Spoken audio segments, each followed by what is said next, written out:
Hello, my name is David Toomey, aka Kramus, and wanted to make this video for a while. I've been thinking about it. Chances are, if you subscribe to this channel, you probably did so due to a game video, maybe the Skyrim How to Soul Trap Bow video, or maybe some Guild Wars 2 videos I did many years ago. Um, I don't do much anymore. The occasional live stream playing WoW, but I've not done those in a while. I might start up again. So, but chances are you probably don't know or have any idea that I did a brief webcomic back in the early 2000s. I did have quite a few people that used to read them, but but I doubt anyone who used to read them uh, knows about this YouTube channel. I kind of disappeared for a while.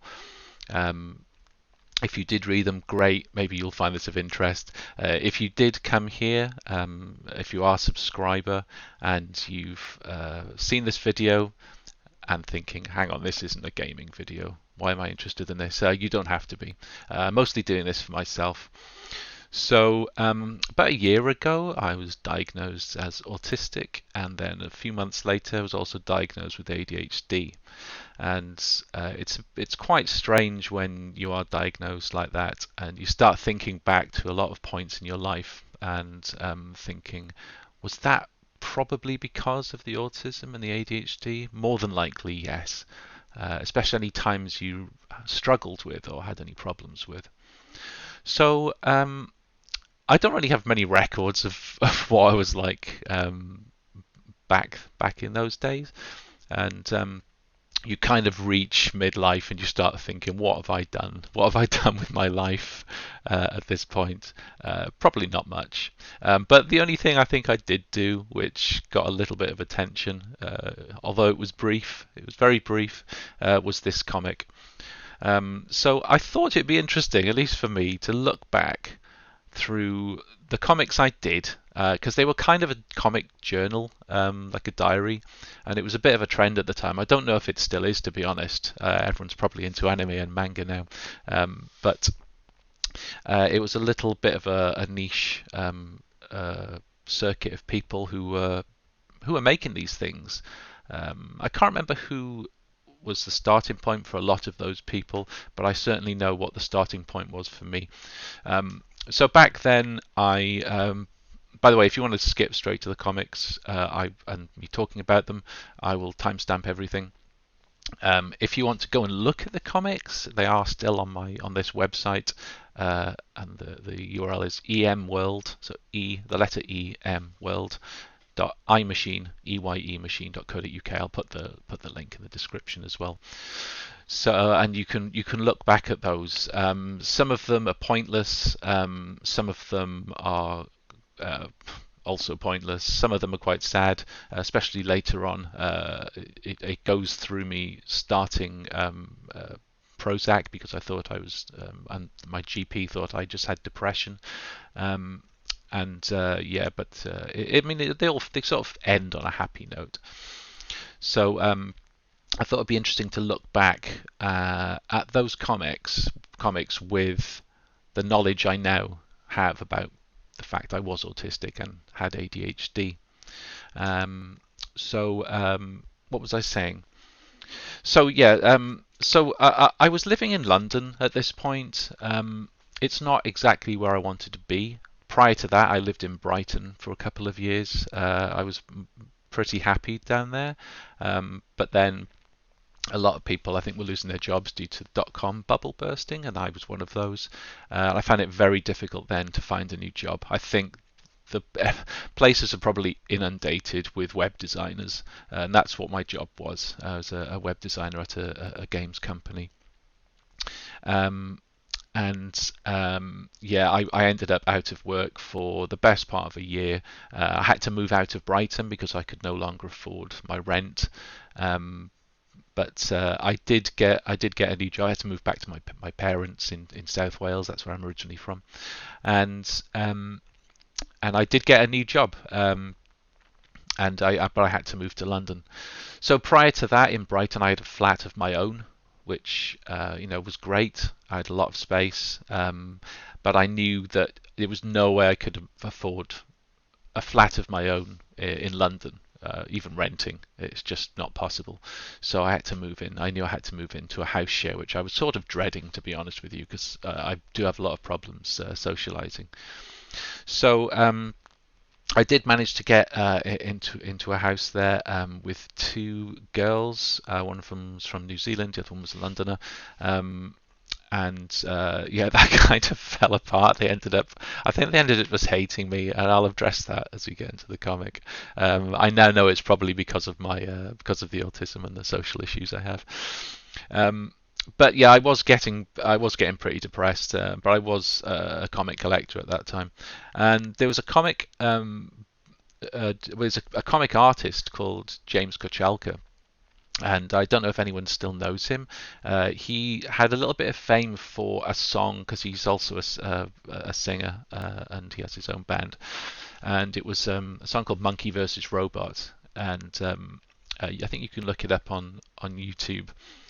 Um, it did have a really good video that featured, as people found out much later, Andy Samberg from The Lonely Island in a gorilla suit fighting a guy in a robot suit. But I don't think that video is available anymore.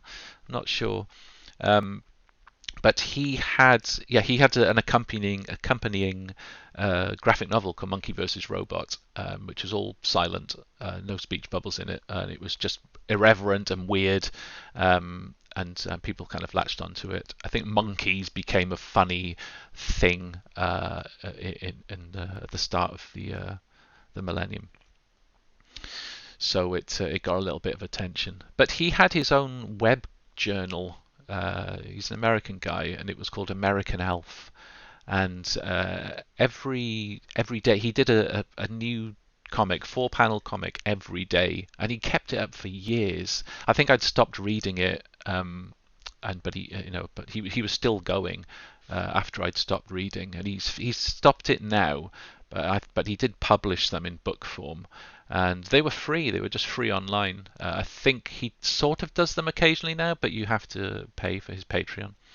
Um, but I thought he was great. He made it look so easy, and that was the thing that grabbed me. And I was always into drawing, and I always wanted to do comics. I tried to do my own comics in when I lived in Brighton. Um, I tried to. It was kind of based on my life. Um, let's see if I can. Let's see if I can bring it up here. I'm still getting to grips with Streamlabs, so I think that should now sort that out. So I think, is it an extra stuff? So Flame Boy, that's what I called it. I did this character. This character was actually done in my first job, and I was trying to do a little flash game with my real life friend who was working there also. And I made this little character, and he was kind of based on two things. He was based on a little bit of Alex Kidd, the Sega initial Sega mascot character, and also kind of Sonic the Hedgehog. And also there was what was it? There was a skate brand that had a character called Flame Boy, which was just a sort of flame. I can't remember what it was. So I tried to do a comic based on him, and it was kind of my life. Like in this panel here, this was my flat in Brighton, and this was how I'd usually spend my time after work because I'd get home late. So that's another 13 hours that could have been better spent playing Operation with Jelly Babies. At least I'm home now. I can enjoy a chilled out night in with The Karate Kid. I do love The Karate Kid. It's one of my most favourite films ever. I still think it is. Yeah, and it was just this never really happened. It was a bit of an exaggeration. It's just showing that I was trying to relax, but then living in a what they call an apartment block or a block of flats, you'd get people above or below you making noise. This was my third flat in Brighton, And this was very, very quiet. There's only one night I had a problem with noise. But my second flat, it was like this a lot, and I hated it. So this was my first sort of attempt at doing comics with this character Flameboy. And I knew that I had to make it about me because I've got no imagination. I think that is now because of the autism. I have real trouble coming up with imaginary stories. I have to base it on my life. But they say write what you know, and I was fairly influenced by Kevin Smith in that regard. So this is a continuation of that. I did used to play guitar. Used to try and do lots of creative things, just usually trying to copy other people and other things that I was into. I've always been a fan of music, so I used to write songs and stuff. So this is just a continuation of that, and they used to take quite a while, even though they're still in black and white. And this is just kind of tying it all in with a guy coming down, and then Flameboy kicks him in the face using the crane technique. For some reason, Mr. Miyagi's there. Of course he is. And then, this was just very, very bored and running out of things to really talk about. And there was a car in the car park that had a sofa on the roof. I had no idea why. It wasn't strapped down or anything. It was just there. This is just a friend of mine I had in Brighton. I decided to put her in the comic, called her Stargirl. But it was, kind of running out of ideas. She was scared of the Incredible Hulk, the 80s version of Lou Ferrigno in green paint. This is just kind of a running joke about her being scared of the Incredible Hulk. So that was my first stab at comics. But I was finding like this never happened. There was never an Incredible Hulk convention in town. This is just, I didn't have any ideas. That kind of stopped. And also this was done when I was out of work. And, to be honest, I had more pressing things to do than draw comics. I was doing this to fill time. I just really needed a job. But James Kochalka was great, and let me zoom this in a bit. James Kochalka was great, and a lot of people were influenced by him. So when I was in London, I think that's the first time I became aware of his comic. I didn't see it online at first. It was actually the collection of some of his American Elf comic journal strips that I picked up in the comic shop I used to go into in London. And I think this is the thing that when you see things that you're influenced by, it's because it looks so doable. I think Kevin Smith said something about that when people would come up to him and said, Clerks, or Clarks as we say in the UK, Clarks was such an influence on me to become a filmmaker. I knew I really wanted to do what you do. And his response was always, not to them, but internally he thought, you're just looking at that and thinking it looks bad and you could do better, or it looks so bad that you could also accomplish that without any formal training. So and that's that I think that's the genius of it, and that's what James Kochalka did. I looked at his art and his style and thought, I could probably do that every day. Let's have a look. James Kochalka, American Elf. Let's see if it's still up. It might not be. I don't know if his web page is still around. But it was stuff like, that's not a really good one. It was stuff like this. Let me flick over to the other page. There we go. And it just looked always also simple, and they were always black and white. He did start doing color later, but very flat color. And I did use, I think, his technique for coloring in Photoshop. I've forgotten what it is now. But this was his very first one on the left, and I guess this is his final one. He found a SketchUp and he decided to do comics every day. And that's what I did too. I decided I was very lonely in London. I thought I had friends there, but London is a very strange place. It's a great place, but it's for such a crowded city. It is very lonely. You can be very lonely there. Um, Even though it's really easy to get around everywhere, but everyone just has their own thing going on, I think. So the friends that I had at my previous job, um, it's not like I could just go and hang out with them. They all had jobs and were working, and it's I don't know, it's just more of an ordeal to get together. But a lot of them just didn't keep in touch with me, so I ended up just staying in my room a lot and didn't really have any friends. I had a few, but not no one I could see on a regular basis. Um, so it was one day. I still remember it was around Easter, and I thought I'm just gonna draw a comic, see what it's like, and that's what I started doing.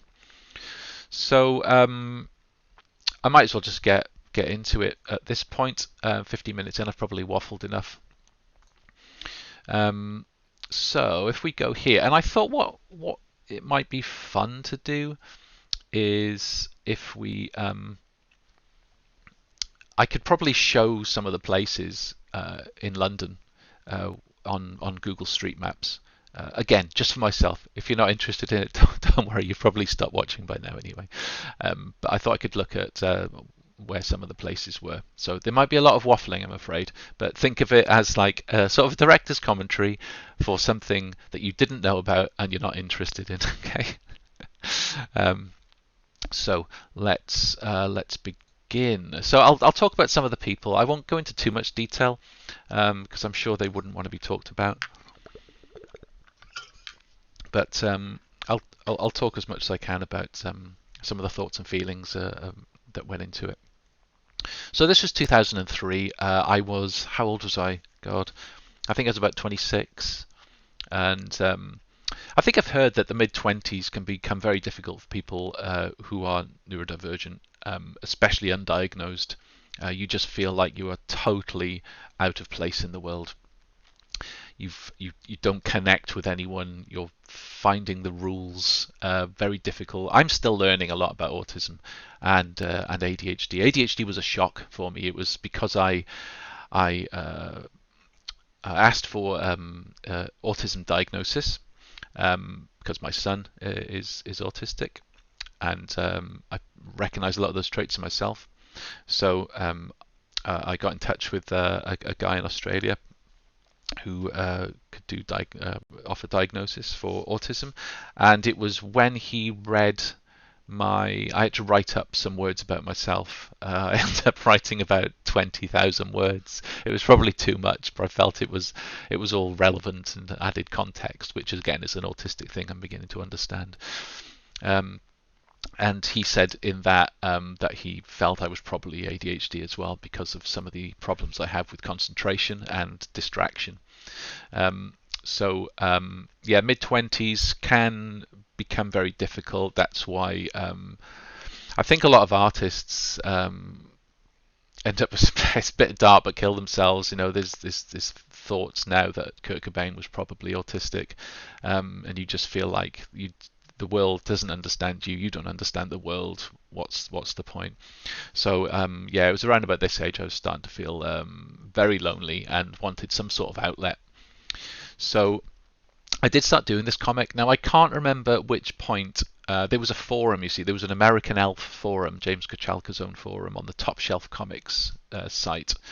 Forums back when they used to have those, and there was I can't remember how I found it actually. I think I just found the American Elf forum, and then there was a thread in there about people who also make their own comic journals or comic diaries, and they were sharing them. And I just said, "Oh, here's mine." And then the site where I host my website, I don't even do this website anymore. I should probably talk a little bit about that as well.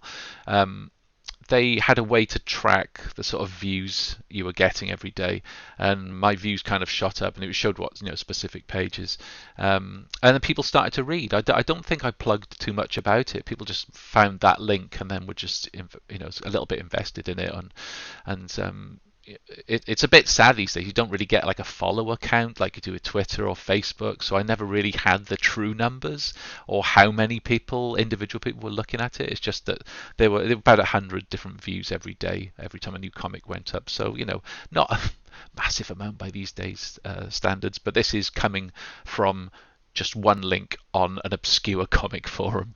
And there was a guy called I never knew how to pronounce his surname. His first name's Keen, I think Kean Sue, SOO, and he went on to do some actual proper comics. He was a really nice guy, and he approached me asking if he could add the link to my comic to a sort of a web page he did, which was a comic book journal collective, I think he called it. I said, yeah, of course, go for it. So I ended up doing like a guest strip for him at one point. But there was a bunch of us, and it got a little bit out of hand. This page, it had all of I submitted little pictures of ourselves. I was really chuffed because my little character was next to James Kochalka's, and I thought, yeah, I've made it. That was great for me because I loved him. So there was like a little community of comic book diary people of varying quality, and I was part of one of the early parts of that. So I can't remember when in this list I joined that, unfortunately. But I'll start at the beginning here. So this website, this was my website I made. Years before this. It was probably 99 or 2000, and it was just at the time people were making websites everywhere. It was just one of those things that people did, and it was I saw it as a sort of magazine, just talking about all the nonsense I enjoyed. I don't write for it anymore. I should probably just delete the whole thing, to be honest, but I just keep it around because of my comics that are on there. But this comic was just. Can I look at that? That was my logo. If I look here, so this was the web page. I sort of split things up into magazines. If you went into archive, I saw each one as being like a trendy magazine, a subculture magazine sort of thing. So initially, all it was something. It was some new content to put on my site because I couldn't be bothered writing constantly. I ended up making up news stories at one point, just nonsense. But I put this, I did this comic book, and I put a link here. And then originally, the comic didn't have its own website. It was just like a picture, I think. And I'll talk a bit later about how I didn't even have this comic strip diary of David Toomey stuff on it. It was just content for my magazine. That's the way I saw it. And it was much later on that someone, quite a prominent comic book artist guy, actually suggested that I make more of a thing of it. I'll talk about that probably in a different video. I don't think I'm going to go through all of these in one video. There'll probably be a number of videos. It's also quite difficult for me to make these videos. I have trouble talking and making videos like this when my wife and son are in the house. I get a little bit embarrassed, but they're out for the day, so I've finally decided to do it. So April 2003 was where I started off. Like I said, this was. Let me see if I can zoom this in a little bit more, and it might make it a little bit easier. There we go. I think that's okay. Now this is bad. This is me. This shows how clever, good James Kochalka is. I think he pencil sketched his first and then inked them, but I'm not entirely sure. There are times I remember reading it that it seemed like he just inked his straight away, but I don't know for sure. But he used a pen, he used a brush and ink, and I knew I needed to make these quick. And that's what I tried to do here. Was just there's no pencil sketching first here. It's just me with a pen, just trying to do something and doing a very bad caricature of myself. You can see up in the top left here. This is what I eventually became, but this was the first bit. I did have a bit of hair then. I have none now. So then this was a rough approximation of my hair, and I tried to make myself look weird. So I give myself like one circle for an eye and one dot for an eye. It was just stupid. But it was at Easter, It was lonely, it was grey, so I did this. I love Easter. You get chocolate eggs. The chocolate tastes better than regular chocolate. As someone I knew brought me up on using the word regular here, and it's just because I think I was so influenced by American comics that I was using their sort of words. We would of course just say normal chocolate instead of regular chocolate in this country. I don't think it matters too much. But then I brought Jesus into the mix. So we get sweets because Jesus died for our sins. Sin tastes yummy, and I mean it's silly.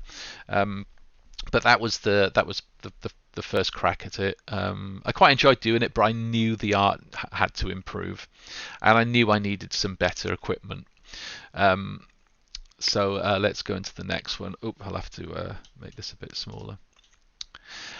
So again, here I still remember this. This was the 20th of April, so just after Easter. This is me again. Still, I don't think I'm using any pencils here. It's just me trying to be a bit more careful with the art. Still looks bad. Still using the circle for an eye. Still not really got a style there. But this was me having bought the broadband connector for my Gamecube, which did not many games actually used it. I think I bought Phantasy Star Online for it because I really wanted to try and connect with people. I could not make any friends, even though I did have a job here, but they weren't the sort of people that I would hang out with. It kind of changed. I got a job at a company called Gala Interactive, and Gala are a big bingo company in the UK. I never really wanted to get into the gambling industry, but after a year of being out of work, it's kind of desperate, so I just took what I could get. But the people I was working with, they were nice enough, apart from one of them, but not the sort of people that you'd sort of hang out with and go and play video games with on the weekend. And that's another thing about autism and ADHD. There is a chart showing sort of what people's kind of emotional age is, depending on their physical age. Let's see if we can find that actually. ADHD age chart. Okay, so I found this recently, and I don't know how much evidence there is for this. It's just a rough approximation. So if I was my true age around here was about 25, so my executive age, not emotional age, sorry, my executive age would have been about 16, 17. So I'm basically a teenager, but living, in London on my own. And my peers, the people I worked with, it was only about 5 of us, but they were all. I just see them as more mature. I saw them as more mature than me. They were kind of men, and I was still feeling like a child, basically, even though I was supposed to be like, a 26-year-old man. I was actually more like a teenager. I've never been able to cook properly for myself, and there are all sorts of, just executive dysfunction issues that I had. I could, survive. I could look after myself, but in terms of other things, I usually connect with people who are younger than me, just because of, I guess, my executive age.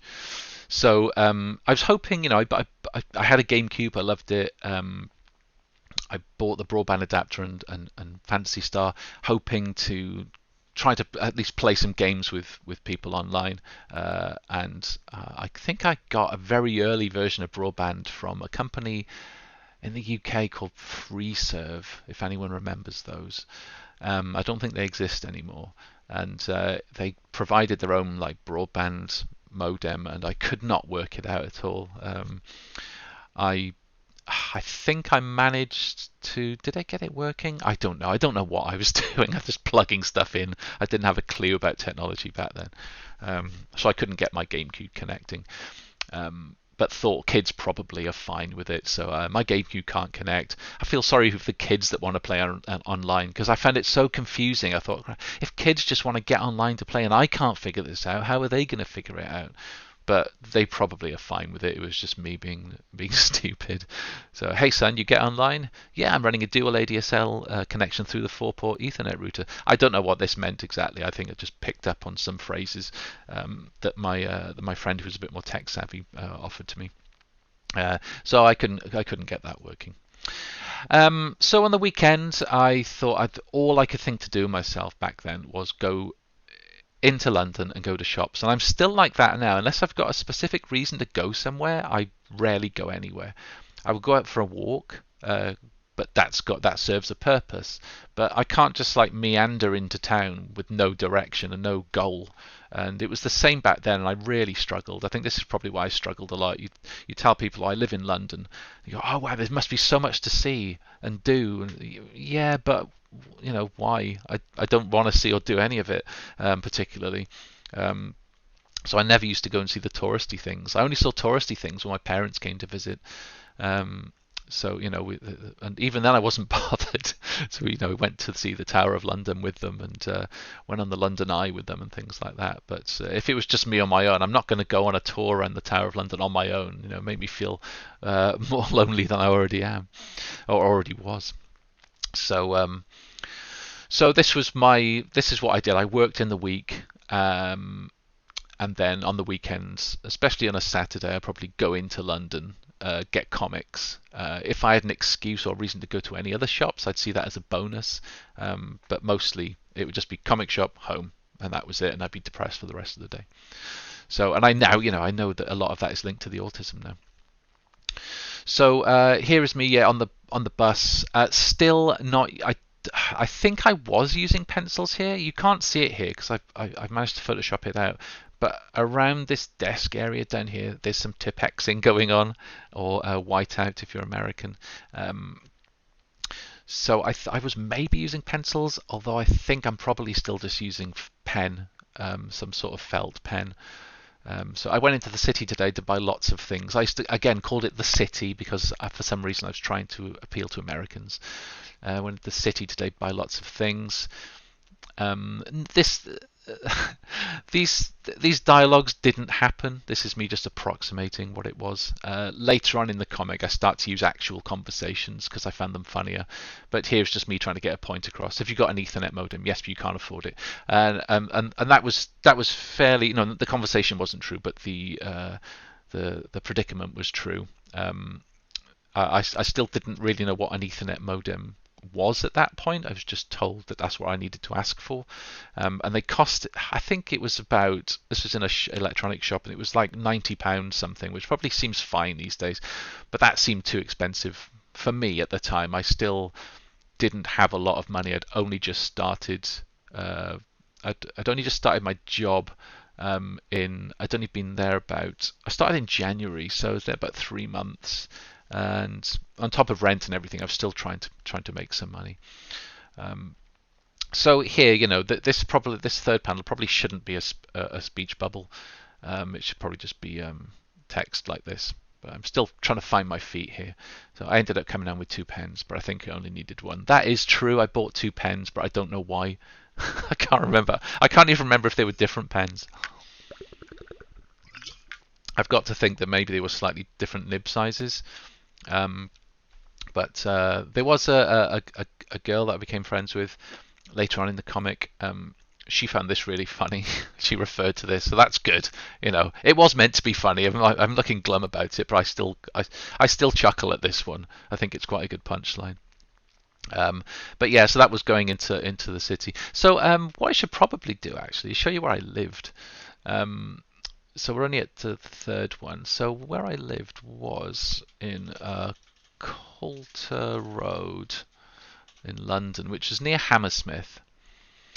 So if I zoom out a bit, here's London. This is over in West London. Hammersmith is here, just north of the river. And Shepherd's Bush is here. You might have heard of that. And there's a tube station here called Goldhawk Road, and that was my tube station. And this was Coulter Road. I'll show you where I worked in a minute. So this was just a very London-y street, and I lived. Hang on, where am I? Have I come to the right road?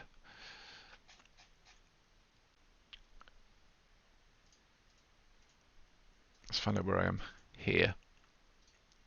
In the middle of Coulter Road, and it was number 20. So it was this house here, and this was my room up here. Up there. It was very small. It was very small. I had my computer desk on the one wall and this bed, which was like a queen size bed on the other side. And there was like this much room between them. It was a squeeze. So I was a bit gutted because I had quite a lot of CDs and stuff, and I had a big hi-fi, as people did back then. And I knew that I was not going to be able to take any of that, so I had to take like a selection of CDs, and MP3s were still kind of becoming a thing. So I had a fairly large MP3 collection, but I had like a little. I've still got it actually. Have I still got it, or did I buy a new one? I might have bought a new one. It was a little clock radio with a CD in it, and that was my CD player. And it was, the sound was terrible. Yeah, I couldn't fit much in there. This was the bathroom over here. This was the living room, and then the two girls had rooms at the back. I think their rooms were just as small as mine, actually. The guy that lived next door here would sometimes play reggae really loud, really late at night. Really pissed me off. But mostly it was okay. That was the view I had out my window. You'll see this view in one of the comics soon. Nothing to, and this bit here, nothing to get excited about. Don't worry. But yeah, this was Coulter Road. So that's where I worked. That's where I lived. And if we go to Bayswater in London, this is where I worked. So I used to take a bus from Shepherd's Bush, or just by Shepherd's Bush, along Bayswater Road here. And then this was Queensway, I think, if I got the right place. Hang on a minute. No, it's this road. It's this road along here. So let's zoom in there. There's Queensway Tube Station. That was Bayswater Road. Then it was called Queensway. And if we go down here, lots of restaurants. It was a nice enough street, to be honest. Lots of shops, lots of restaurants. Not that I was that fussed about it. A Starbucks. So let me find out. I was looking at this before, and I got a little bit confused over where we actually worked. And it was down next to Bayswater Tube Station. So you can't actually see it, but in here, behind these gates didn't used to be here, and it's a bit gutting. I can't actually see down there because the Google Cam just doesn't line up directly with it. But down there, if we zoom out actually, and go into 2D, I think it was down there. And there was a bit. It's got a building here, but I'm pretty sure that wasn't it. But there was a building there, and that was a. I think it was. No, it was down there actually. Yeah. So you went down there, and there was a casino, and it was a gala casino. This building was a gala casino, and we had offices above there. We just were in one office above there. So it was about a 20-minute bus ride, something like that. So if we go from Coulter Road, London, you can see. Can we switch it back into layers? So that's where I lived. That's where I worked, and it was fine, to be honest. It was a bus ride, and it was all fine. It was easier than taking the tube. But yeah, Coulter Road is where I lived at this point. So I used to get so I had a bus pass. So I used to get the bus into town, and yeah, and that's what I did. So I had these new pens. I can't even remember. I wish I knew what pens they were now. Probably some sort of technical pen. So let's go into the next one. So this is getting a bit more like real life. Again, these speech bubbles probably shouldn't be speech bubbles. I didn't say any of this, but it did actually happen. So in work, I've had a headache all day. So this is about migraines, which I still get. they used to be a little bit more mild, and I never knew what caused them. I didn't even know they were migraines back then. I remember in Brighton, I went to my GP saying I get these migraines, and it still winds me up. She said to me, "Well, have you ever had a migraine?" I said, "Well, I don't know." She said, "Well, you've never had one." Okay, that seems like a really bad thing to say from a doctor. She didn't, explain what the symptoms were or anything. I just knew I had these headaches. This didn't feel like any other headaches, and they were just agony. So I didn't think they were migraines then because of what she said. I now know that they are migraines. I've been told that they're migraines. And I still get them to this day, and they are horrible. You just want to die. But I think they are linked to like anxiety and social anxiety, especially, and stress. So so that's what was going on here. I just wanted to log that. That's what happened that day. The big thing that happened that day, I had a migraine. And I used to take this medicine called Sinutab because I still thought that it was some sort of, because I get them around my face here. They're like facial migraines. And I thought it was something to do with my sinuses. So I used to take this medicine called Sinutab, thinking that would help. So I've taken tablets, but my headache won't go away. It didn't. It would last until the early evening. Got home. This is me back home watching Friends. Still love Friends. I feel better now. Maybe laughter is the best medicine, or maybe perhaps the Sinutab kicked in. And that was that punchline, which I still quite like. The medicine might have done it. So let's get back into it. A little break there. So now we get more into, I think anyway, this is where the actual conversation started to happen. So you'll notice here, actually, let me go back a bit. I should have mentioned it on this one. My character changed. You can see when from this. I just knew that I needed something more definite than this. I at least removed the circle for the eye. I think I Tipexed it out and redid it. But I knew I needed some consistent character if I was going to be doing this constantly. And so I wish I had the page now, because all of these sketchbooks were packed away in the garage now in a storage box. But I think it was that night after I did this, because this was in the day, or it might be in the day after this, on 21st, 22nd. No, it would have been probably the night of the 21st. I just sat down in the living room. I think the girls I lived with watching TV, and I just sat down there, just trying different styles of character, because I knew I had to get something more consistent. And what it came down to was kind of like three things. It was the character I ended up with was a mixture of Jonan Vasquez, who did Johnny the Homicidal Maniac, and Invader Zim. I love the head shapes that he used to do, so that's why I've got this sort of curved rectangle type head. James Kochalka, and that's especially with the mouth and the I think the hair sticking out. And later on, Henry's cat, because which for the, I don't know if anyone will remember Henry's cat. It was a cartoon from the 80s. Let's show you. Oh, well, it's not Henry's car for a start. It's Henry's cat. And I never saw anything else around this time have eyes that were just two vertical slits like this. But it always stuck with me. I remember being a bit freaked out by it when I first saw Henry's cat. So that's here I'm still using dots, but later on they'll become the slits.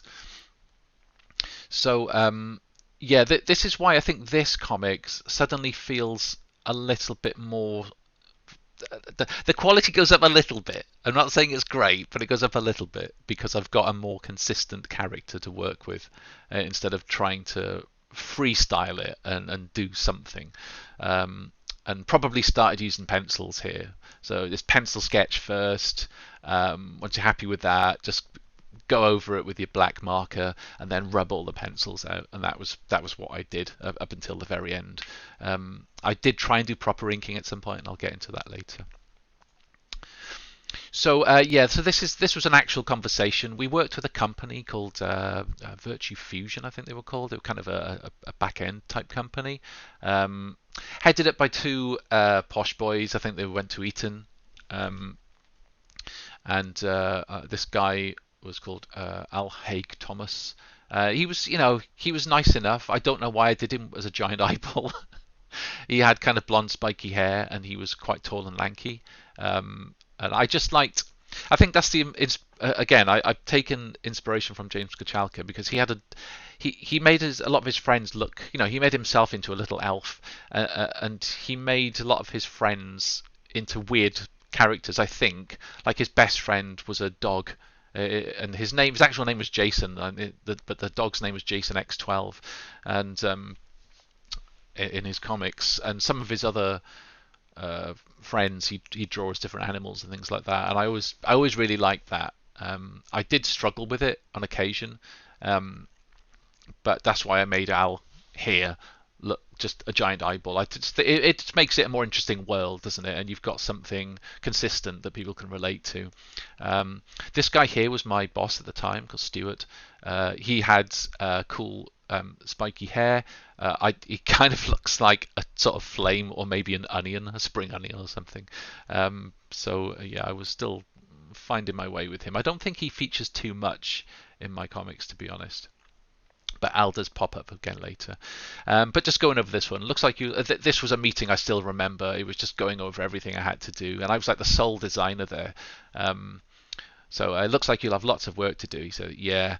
But I must have sounded a bit down because it was so much of it, and it's feeling overwhelmed. I still struggle. I wasn't really keen to get stuck into all this design work. It was a bit overwhelming, if I'm honest. And he's like, yeah, but you love design. You're living the dream. And my stance has always been, if I was living the dream, I wouldn't be working. I don't like working. I don't like work. I've wrote a piece about it. I haven't to have a job. Which is the same for a lot of autistic people, I think, and especially ADHD people. It's good to keep yourself busy, but having a job, you're just doing work for making someone else rich, right? So if I was living the dream, I wouldn't be working, which is what I said, and they all laughed, thinking I was being funny, but I was being serious. Now, this speech bubble, I still cringe a bit about this, but what it was, and I'd be getting text twice a day. So mid-20s, you're sort of you're looking for love, and there was no one. I was single at this time, so this kind of ties into my friend who will pop up later, Chris. We used to. So I should start off, right. I had this other friend from Brighton called Trevor. He pops up later in the comic. He was seeing a girl at the time, and he said something to me about that he was having sex with her twice a day. And I mentioned this to my other friend Chris, and Chris said, wow, he's living the dream. And so when someone says to me, you're living the dream, this is what I immediately think as a joke. I probably didn't want to be getting sex twice a day. I just didn't want to be working. But that's why that speech bubble is there. It's a kind of an in-joke between me and my friend Chris, and about our friend Trev. No one else is going to get this. But I didn't know anyone would be reading these at that time. You sort of have these silly little in-jokes with your friends, don't you? So yeah, here we go. I think that I'd seen James Kochalka do some strips where he was weeing into a toilet. Again, it probably shows you how empty my life was, but that's the highlight of that day. I weed about 14 times. I just drank maybe too much water. I don't know, but that became a strip. There's a reason why. There's a couple of reasons why I stopped doing these comics. And one of them, although I don't think it's the main reason, is that there was a site where you could submit your webcomic and people would review it for you. And I submitted mine because I had quite a few readers, and people used to say they really liked it. And I submitted it, and I think they were probably more about webcomics with a story to them. So these two reviews There's two guys reviewed it after a number of weeks, and they just ripped into it. And I still remember the one line. I sort of look back and laugh, but at the time it was really hurtful. And they said something like, David Toomey is one of the most boring people I've ever known. And it's true. I am boring. I lead a very boring life because I'm autistic, and because I've got ADHD. I have neurodiverse struggles, with not knowing how to fit in. So this was my life. I didn't know what they expected me to be doing living in London, fighting crime. Who knows? So it was kind of a kick in the teeth, really, where you have people reading your comic because they like it for what it is, and then you show it to someone who isn't invested, and it's like a critical review, but it's a personal attack as well, and it was kind of gutting. But they're right. But that's what I find funny in life. I like seeing things where people are bored and struggling with the boredom. I find humor in that. So that's kind of what my comic was. So moving on to the next one. So 25th, and again, this is. I mean, really, there's not much going on in any of these comics. They are just little slices of life that are mostly dull, but I just wanted to draw. So this was me being woken up at 6:20 in the morning by a very, very strange sound. And it was just a guy kind of. I've seen this happen since. They kind of when they paint the markings onto the road, and then they have to burn them with this sort of flamethrower type thing. I'd never seen that before, but it was a really strange sound. So that was directly opposite there. So if I zoom back in to show this was my house, this is my room, and it was here. It was these lines. Oops. So yeah, that was there. But again, I just got woken up and was confused. Nothing much to talk about. Now this strip in particular. Now I think this was me going to. I had a friend in London called Beth, and she was great. She's a fantastic artist. I think she's still doing art now, and she lived somewhere in. Where was it? West something. Let me look at the tube map. I'll know it by. It's funny. You live in London, you just know London by its tube map. West Hampstead, that was it. So if we look at that tube map, where did I live? So I lived down here, somewhere Goldhawk Road, Hammersmith. So I lived around about here.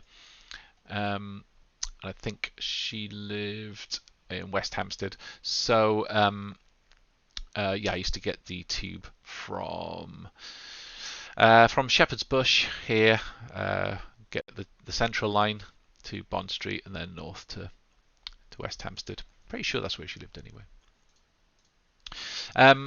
This strip in particular, this was me. I was walking to I think she and her boyfriend were having a bit of a house party. Nothing too crazy, just a few people, and I was going to that. And this is one of those little things that this is something that one of those critical reviews I mentioned picked up on. So they said in one of the in one of the comics, all that happens is someone's hat gets blown off his head. Now, yes, that is all that happened. To me, that was funny because it's one of those things that you see in comics and cartoons, but you never typically see in real life, like someone slipping on a banana skin. I was listening to, I was watching, an old Eddie Izzard live stand-up video yesterday, and he does a whole section about fruit in it, and he mentioned that he had never seen anyone in real life slip on a banana skin. I have seen it. It was when I was walking to a job that I had before I was living in London, when I was living in Brighton. And I did see a guy in a suit slip on an old banana skin. It was on the floor. He didn't fall, on his arse. He just sort of, regained his footing, but it cracked me up and I'll remember it forever. So it's one of those little comic book moments that happens in real life, and it tickled me to see someone's hat get blown off their head by the wind. I thought that was funny. But Mr. Reviewer maybe wanted more anime action in his comics. But yeah, I just thought it was funny. So yeah, this is the party that I was talking about. So even though I was walking there on the 26th, I think this was probably very late night on the 26th. So this still makes me laugh, and I think this sums up my autism and social anxiety very well. So this was at Beth's house. This was the door that led in from the hallway to the living room. When I got there were just a couple of people there. This is Beth here. I just plonked myself on this sofa and I didn't move all night. I did not shift. I even slept on that sofa overnight, but I did not move. And this is what I'm like at parties. I don't go to parties anymore. I know better now. But when I did, when I tried to fit in, when I was struggling to act like the normal people, neurotypical people, and I would plonk myself on a seat and not move. People would talk to me, but I would not move. So this is a girl called Aurelie, who I did sort of start seeing a little bit. You'll see a few more of her later.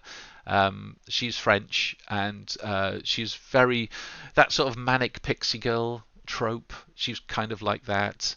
I found her really funny in a not obvious way, but she was very funny, and so again, just massive misunderstanding and my brain getting muddled here. She had a friend that she called JS for some reason.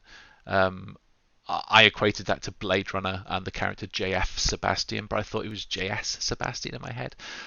And this is an actual conversation that happened. And she said, "Oh, JS was going to the kitchen," and she shouted after him, "Well, get me a drink, JS." And I said to her, "Oh, JS." Like JS Sebastian, and I still do this to this day. I would throw in some weird pop culture reference that has worked its way into my head, and the other person has no idea what I'm talking about. So it was amazing that she responded in this way instead of just looking at me weirdly. She said, "Yes, that's right." Really? Does he make dolls too? Like JF Sebastian in Blade Runner? And that's when it lost her. What? Dolls like in Blade Runner? JS Sebastian? Because I thought she was on board. Huh? And I was like, "Have you seen Blade Runner?" "No." "Oh." And that that ended it. And then later I realised there should be a thought bubble instead of a speech bubble. Oh, I think it was JF Sebastian. Not that it would have made any difference. It doesn't matter. But I'm still dwelling on it. I was still dwelling on that for ages. But it's not like I sat there being ignored for the whole night. I did talk to other people. It's just that's how I felt, and it still tickles me to this day, because I'm still like this. I'm still very much like this. I'll have scenarios that pop into my head, and I'll think that the other person knows what I'm thinking. It's a weird one. I've got a friend who calls me up on it. Sometimes I'll just start talking to him about something, and he's like, "You're doing it again. I've no idea what you're thinking about." Right, okay. So I'll know. But yeah, that luckily this turned out okay. I don't know if Beth told her about me or told her about my comic, but like already said, she liked the one about me buying 2 pens and things like that. So this is just a whinging comic. This is just still having trouble with. I think I bought a new modem. I can't remember now. Instead of the crappy one that FreeServe had given me, and it's my good friend, real life friend Chris. I'm still friends with this day. We went to school together. He a bit more tech savvy than me, and he helped me get it all up and running on my Gamecube. The Gamecube broadband adapter, which you remember from the second comic. But Phantasy Star Online was an experience. I can't remember too much about it now.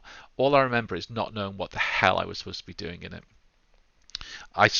There was a lobby, and you met people there, and you were supposed to go and do sort of dungeons.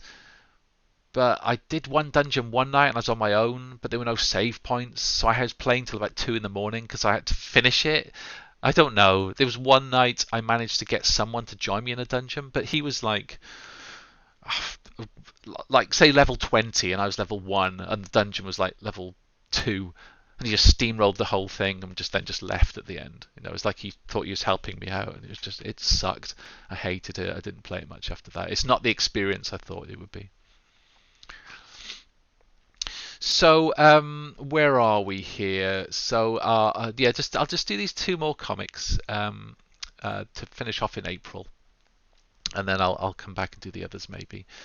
They do get a little bit sort of more serious and a bit darker as time goes on. It all sort of came to a bit of a head at one point, so stick around for that. It's funny that I did ask people just before. I used to have a forum. It's removed now, and I asked people in there what their favourite Ian World comic was, because, like I said, I had quite a few readers, and the one person said it was this one that was very very dark, and I was like, oh, I'm glad you're finding entertainment in my misery. Oh, I didn't mean it like that. No, it's all right. I was only joking, but I think a lot of people related to that one, and it did get quite a lot of people talking on James Kochalka's own forum. But I'll talk about that when we get to it. So yeah, this was me. Like I said, never really known how to cook. I think in my second year of university, I went to university in Wolverhampton in the Midlands in the UK, and I had a friend there who the first night I moved in with him, there's a few of us moved into the house, and he was making like sweet and sour chicken with rice or something, and I was like, can you show me how you do that? Can you show me how to cook that dish? Because I have no idea how to cook. And he showed me, and then I could make about 3 more dishes then, like a basic chicken curry with jars of sauce. It was just chicken, fresh chicken, a jar of whatever sauce it was, and then making rice. I didn't know how to do that, and I was like 20 years old. Never been good with cooking, even now. And so I could cook a few dishes, but mostly I would do stuff like this. I'll go get a pizza, a frozen pizza from the corner shop. And again, I've said from the store because I wanted to be American. I wanted to be like Americans. So I've got no food at home. I get a pizza from the shop, from the store, and all they had was pepperoni and cheese and tomato, and I could not decide. It was it would have been more helpful if they just had the one. But yeah, such a simple decision, and I couldn't make it. So this is introducing my friend Chris. I don't know why it took so long to get him into the comic, but he lived, like I said, we went to school together. We were like best friends. We initially went to university together. We both went to Brunel University, it's an engineering university in West London, both doing the computer science course. I had to drop out of that because I realised it wasn't for me. He stuck at it. So Chris lived, at this point, he lived in Uxbridge, which is in West London. That's where Brunel is. So I would visit him when I could on weekends, because he had there was a place for me to sleep at his house. There wasn't anywhere to sleep at mine. He did come to visit me in Coulter Road once, but he had to sleep in the lounge on a mattress that was there for some reason for guests. It wasn't very very comfortable. It was more fun to go over it to his place. And this sums Chris up. Still to this day, I think his wife now printed this comic out because she saw this and she said that is Chris exactly. So this was called Chris Explains Ikaruga, which is a bullet hell shoot 'em up, which is still available on Steam now. So he's telling me about this. There's this game, and you have a black shield and a white shield.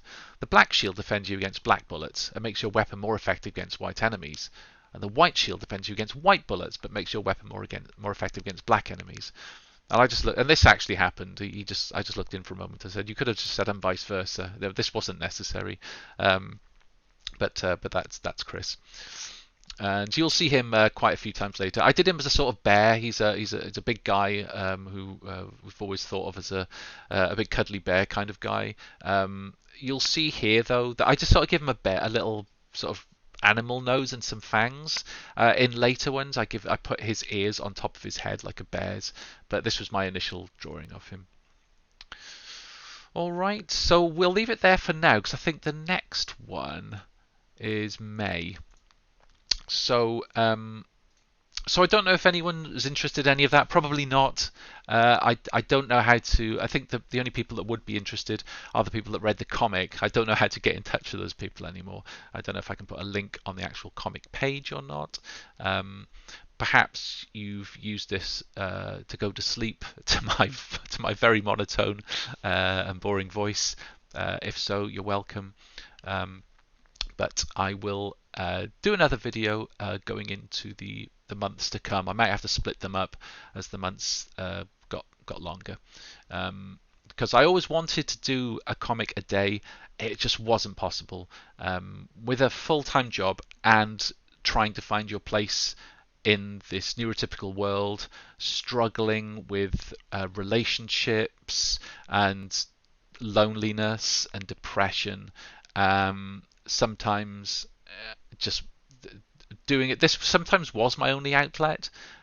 Was doing a little comic to try and make to try and get some sort of creativity out of life, to try and find something productive in the misery. um, but yeah, so I think there were a couple of months where I did manage to do quite a few comics, but then there were other months where I was like, nothing is happening and I have no energy for this. And I now know that that's because of the autism and the ADHD. It's you will get this executive dysfunction where the smallest of tasks can feel monumental, and you just cannot find the will or the motivation to do them. Even though I loved drawing and I liked that people liked them, I just could not bring myself to do them. And I'll probably touch on that later on as well. All right. But for now, that's it. And I'll yeah, see you in the next one. Bye. Bye.